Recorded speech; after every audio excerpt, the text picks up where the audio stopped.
चलिए आज बात करते हैं जीवन की सबसे बुनियादी लेकिन सबसे कमाल की प्रक्रिया के बारे में। एक कोशिका अपनी पूरी की पूरी इंस्ट्रक्शन मैनुअल यानी अपने डीएनए को कॉपी कैसे करती है। ये एक शानदार मॉलिक्यूलर डांस है और हम इसे एकदम शुरुआत से देखने वाले हैं। जरा सवाल के बारे में सोचिए। एक नन्हा सा इकोलाई बैक्टीरिया जो हमारे अंदर भी रहता है, ये काम अविश्वसनीय स्पीड और परफेक्शन के साथ करता है। लेकिन सवाल ये है कि ये पूरी प्रक्रिया शुरू कैसे होती है? वो इग्निशन की वो चाबी कहाँ है जो इस इंजन को स्टार्ट करती है?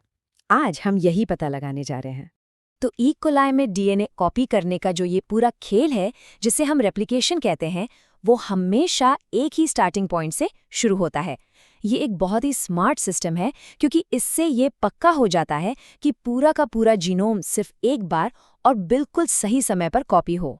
और मजे की बात यह है कि ये प्रोसेस एक जगह से शुरू होकर दोनों तरफ एक साथ भागती है, बिल्कुल एक बुलबुले की तरह जो फैलता जाता है। इससे होता यह है कि इसका गोलाकार क्रोमोसोम बहुत तेजी से कॉपी हो जाता है।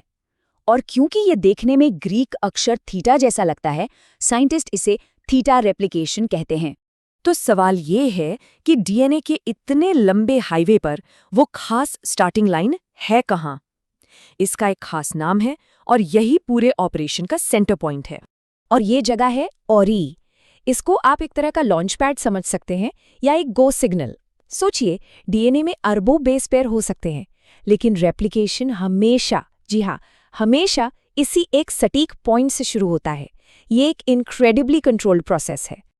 अब ओरिजिसी के अंदर भी दो बहुत ज़रूरी हिस्से हैं। एक है 9 रिपीट्स। ये बिल्कुल एक डॉकिंग स्टेशन की तरह है जहां आकर एक खास प्रोटीन जुड़ता है। और दूसरा है 13 रिपीट्स। ये वो इलाका है जहां ए और टी बेस की भरमार है और यही वो जगह है जहां डीएनए की जिप सबसे पहले खुलती है। तो एक है जुड़ने के लिए और दूसरा है खुलने के लिए।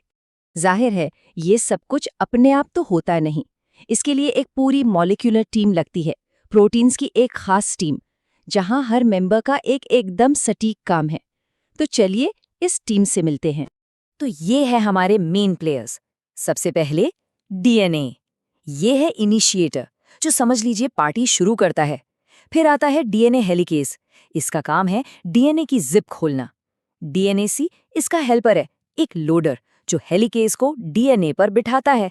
एसएसबी प्रोटीन स्टेबलाइजर हैं जो सब कुछ संभाले रखते हैं। और आखिर में डीएनएजी जो प्राइमर बनाता है। चलिए अब देखते हैं ये सब एक्शन में कैसे दिखते हैं। तो अब वक्त है इस पूरी इग्निशन प्रोसेस को स्टेप बाय स्टेप समझने का। इसे रेप्लिकेशन के लिए एक काउंटडाउन की तरह सोचिए। ये है हमारा पूरा रोड मैप। सबसे पहले बाइंडिंग, फिर मेल्टिंग, उसके बाद लोडिंग, फिर स्टेबलाइजिंग और आखिर में प्राइमिंग। एक के बाद एक ये 5 कदम। चलिए अब हर स्टेप को थोड़ा और करीब से देखते हैं। तो पहला और सबसे ज़रूरी स्टेप, डीएनए प्रोटीन को काम शुरू करने के लिए एनर्जी चाहिए और ये एनर्जी आती है एटीपी से।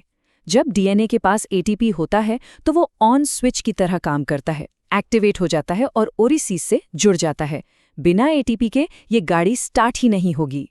ठीक है, तो डीएनए जुड़ गया और इसके जुड़ते ही डीएनए एक खास जगह से पिघलना या खुलना शुरू हो जाता है। पर सवाल यह है कि भाई इतनी लंबी डीएनए की रस्सी में से ठीक यही जगह क्यों? इसका जवाब छुपा है केमिस्ट्री में। वजह यह है कि वो हिस्सा एटी रिच है, मतलब वहां एडेनिन और थाइमीन ज्यादा हैं। अब देखिए, ए और टी के बीच सिर्फ 2 हाइड्रोजन बॉन्ड होते हैं, जबकि जी और सी के बीच होते हैं 3। तो जाहिर है 2 बॉन्ड को तोड़ना 3 के मुकाबले ज्यादा आसान है।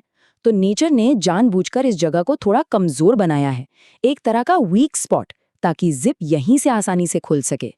तो जैसे ही डीएनए की जिप थोड़ी सी खुलती है, सीन में एंट्री होती है डीएनए बी हेलिकेज की। ये 6 प्रोटीन्स का एक छल्ला होता है, लेकिन ये अकेले नहीं आता। डीएनए सी इसे एक बॉडीगार्ड की तरह डीएनए पर लाकर बिठाता है और एक बार ये बैठ गया तो बस 5 प्राइम से 3 प्राइम वाली दिशा में रफ्तार पकड़ लेता है। डीएनए को एक जिपर की तरह खोलता हुआ आगे बढ़ता है। अब देखिए, जैसे जैसे डीएनए खुलता है, ये खुले हुए धागे वापस एक दूसरे से चिपकना चाहेंगे। ये उनकी आदत है। और यहीं पे काम आते हैं SSB प्रोटीन्स। ये फौरन आकर इन अकेले धागों से चिपक जाते हैं और उन्हें अलग अलग रखते हैं ताकि बाकी मशीनरी अपना काम आराम से कर सके। चलिए, तो अब डीएनए खुला हुआ भी है और स्टेबल भी है। हम कॉपी करने के लिए लगभग तैयार हैं, लेकिन अभी भी एक छोटा सा पेंच है, एक आखिरी पहेली का टुकड़ा।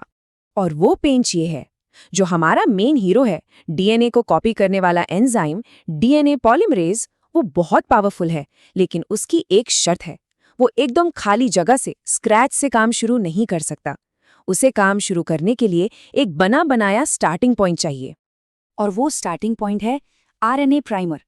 यहाँ DNAG एंजाइम आता है और RNA का एक छोटा सा टुकड़ा बना देता है। यही छोटा सा प्राइमर DNA पॉलीमरेज को वो हैंडल, वो 3-OH ग्रुप देता है, जिसे पकड़कर वो आगे का काम यानी DNA बनाने का काम शुरू कर सकता है।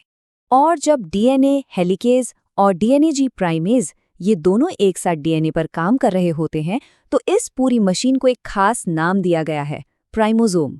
अब हमारी शुरुआती मशीन पूरी तरह से तैयार है और रेप्लिकेशन के अगले सबसे ज़रूरी चरण के लिए सेट है। मुझे पता है ये सब थोड़ा कॉम्प्लेक्स लग सकता है, लेकिन घबराइए मत। इस पूरी कहानी को याद रखने का एक बहुत ही मज़ेदार और आसान तरीका है। बस ये सीक्वेंस याद रखिए, A, फिर मेल्ट्स, फिर B, C, SSB और G। चलिए, इसको फटाफट से डीकोड करते हैं। DNA RA आकर जुड़ता है। इसके जुड़ने से DNA मेल्ट होता है। फिर DNA B यानी हेलिकेज आता है, जिसे DNA C लोड करता है। SSB धागों को स्टेबल रखता है और आखिर में DNA G यानी प्राइमेज आकर प्राइमर बनाता है। A melts, B, C, SSB, G। है ना कमाल का तरीका इस पूरी इग्निशन सीक्वेंस को याद रखने का?